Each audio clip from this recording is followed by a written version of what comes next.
Bizda keyingi avtomobilimiz yana Malibu avtomobili. Bunda yurgan paytingizda siltash holatlari bo'ladi ekan. Svetoforga to'xtagan paytida ham siltab sal qaltirashlari bor ekan. Malibu avtomobilimizni diagnostika qildik.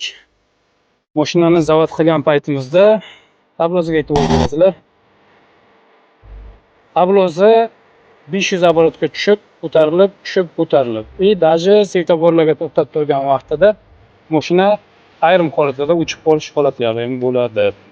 Biz bu mashinamizni chiroyli qilib diagnostika qo'yib beramizda, ishini bitkazib beramiz.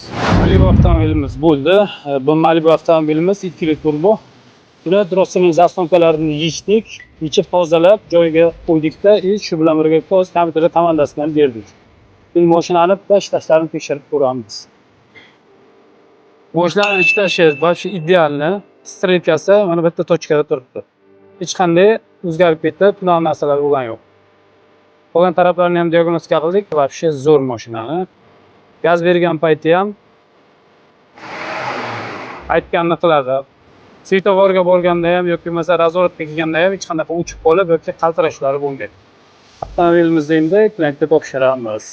Meshkalarini yig'ib, bizda keyingi avtomobilimiz Onyx avtomobili, bunga chiroyli xulosa beramiz.